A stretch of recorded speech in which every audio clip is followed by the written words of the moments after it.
datang di podcast Komunitas Tan Bakat. Saya Saila Almeida, selaku host yang akan menemani Anda selama 9 menit ke depan. Pada episode kali ini, kita akan membahas konsep Gemeinschaftgefühl atau perasaan komunitas yang ditekankan oleh Alfred Adler. Mari kita selami lebih dalam bagaimana teori ini dapat membantu kita mencapai kepuasan hidup, terutama bagi kalangan muda. Mengenal Alfred Adler dan Gemeinschaftgefühl. Alfred Adler adalah seorang dokter, psikolog, dan terapis asal Australia yang terkenal sebagai pendiri aliran psikologi individual. Adler lahir di Wina pada tahun 1870, memiliki perjalanan hidup dan pemikiran yang menarik yang mengantarkannya pada perspektif unik dalam memahami manusia dan perilakunya. Adler adalah seorang psikolog Australia yang memperkenalkan berbagai konsep dalam psikologi yang masih relevan hingga kini. Salah satu konsepnya yang paling berpengaruh adalah Gemeinschaftgefühl. Gemeinschaftgefühl adalah istilah Jerman yang diterjemahkan sebagai rasa kebersamaan atau kepedulian sosial. Konsep ini dipopulerkan oleh Alfred Adler, seorang psikolog Australia, dalam teorinya tentang psikologi individual.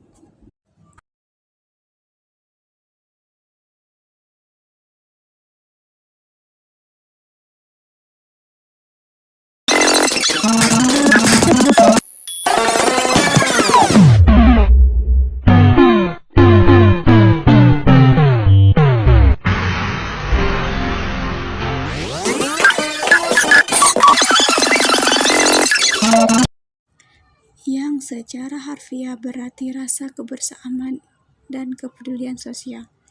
Adler percaya bahwa manusia adalah makhluk sosial yang secara alami mencari hubungan dan kontribusi dalam masyarakat. Menurutnya, kebahagiaan dan kepuasan hidup seseorang sangat terkait dengan kemampuan untuk merasa terhubung dengan orang lain dan memberikan kontribusi yang berarti bagi komunitas. Teori ini dianggap sebagai salah satu ciri utama individu yang sehat dan beradaptasi dengan baik. Orang yang memiliki Gemeinschaftgefühl yang kuat tercenderung memiliki hubungan sosial yang positif dan kuat. Mereka lebih merasa bahagia dan puas dengan hidup mereka. Mereka lebih terlibat dalam komunitas dan kontribusi pada kebaikan umum. Lebih tahan banting terhadap stres dan kesulitan. Bagi kalangan muda, mencari kepuasan hidup bisa menjadi perjalanan yang menantang. Salah satu kuncinya adalah keterlibatan sosial yang bermakna. Adler berpendapat bahwa melalui interaksi positif dengan orang lain dan kontribusi kepada komunitas, kita bisa merasakan perasaan bahagia dan puas. Ini bisa dimulai dengan hal-hal teman-teman, dan di saat lo berada di kerumunan orang asing. Bisa jadi lo orangnya pendiam kalau lagi di rumah, tapi heboh banget kalau lagi sama teman-teman. Kalau lo merasa kesulitan dalam mengetahui kepribadian lo juga bisa nih ikut mentoring sama 1%, biar kita bisa lebih mengenal diri dan mengetahui kepribadian kita tuh sebenarnya seperti apa sih. Yang kedua, apa kelebihan dan kekurangan lo? Kalau lo perhatiin, ini adalah pertanyaan yang sering ditanyain saat lo lagi ngelamar kerja atau mau ikut komunitas, organisasi, kepanitiaan, dan lain sebagainya. Dengan mengetahui kelebihan lo, maka lo bakal paham lo itu ahlinya gimana sih. Lo juga bisa mengembangkan diri lebih jauh dan kemudian akan membuat reputasi lo lebih bagus dan bisa bermanfaat juga nih buat orang-orang di sekitar lo. Dan juga dengan mengetahui apa kekurangan lo, maka lo bakal tahu apa persisnya yang harus dibenahi dari diri lo. Sesulit apa sih untuk membenahinya dan bagaimana cara untuk melakukannya. Sehingga ketika orang lain menjudge lo buruk, lo nggak bakal denial, nggak berdebat, nggak marah, karena lo memang tahu dan mengakui kalau lo orangnya memang seperti itu dan lo lagi berprogres nih untuk bisa meningkatkan diri lo.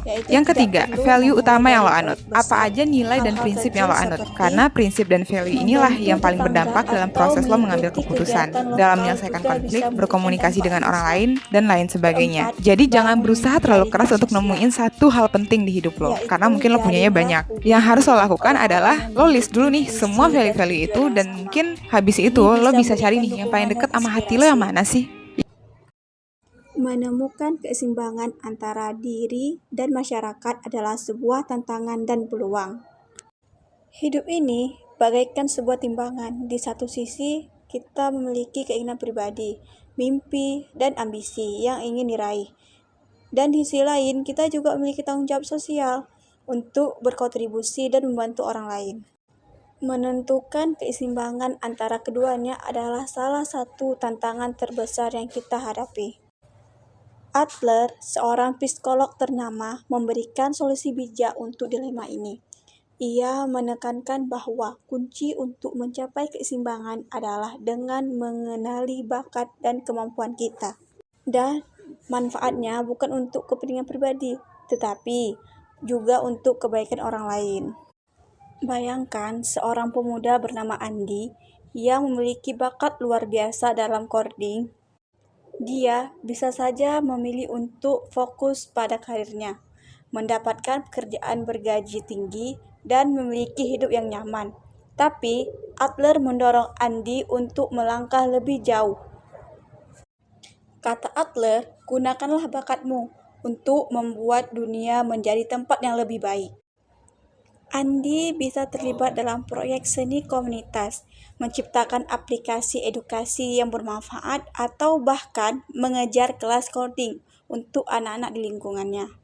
Dengan membagikan pengetahuannya dan membantu orang lain, Andy tidak hanya memenuhi kebutuhan pribadinya, tapi juga memberikan kontribusi positif bagi masyarakat. Sebagai contoh lainnya adalah ada seorang dokter yang memilih untuk bekerja di daerah terpencil, seorang pengusaha yang mendirikan perusahaan ramah lingkungan, atau seorang aktivis yang memperjuangkan hak-hak orang lain. Mereka semua menunjukkan bagaimana bakat dan kemampuan dapat digunakan untuk mencapai keseimbangan antara kepentingan pribadi dan tanggung jawab sosial. Menemukan keseimbangan ini bukanlah hal yang mudah, dibutuhkan usaha, refleksi, dan komitmen yang berkelanjutan. Kita harus mengevaluasi prioritas dan kebutuhan kita dan membuat penyesuaian sesuai dengan keadaan. Namun, ingatlah bahwa keseimbangan ini bukanlah tentang pengorbanan, melainkan tentang peluang. Dengan menggunakan bakat dan kemampuan kita untuk membantu orang lain, kita tidak hanya membantu mereka, tetapi juga memperkaya hidup kita sendiri. Mari kita jadikan dunia ini tempat yang lebih baik dengan kontribusi sesuai dengan talenta dan kemampuan kita masing-masing. Kesimpulannya adalah perasaan komunitas atau Gemeinschaftsgefühl menurut Alfred Adler adalah kunci penting untuk mencapai kepuasan hidup dengan menemukan keseimbangan antara kepentingan pribadi dan kontribusi kepada masyarakat. Kita bisa merasakan makna hidup yang lebih dalam. Bagi kalangan muda, ini berarti aktif mencari cara untuk terlibat dalam masyarakat dan menggunakan bakat serta kemampuan untuk kebaikan bersama. Terima kasih telah mendengarkan episode kali ini. Semoga Anda mendapatkan inspirasi untuk lebih terlibat dalam komunitas Anda. Sampai jumpa di episode berikutnya. Assalamualaikum warahmatullahi wabarakatuh.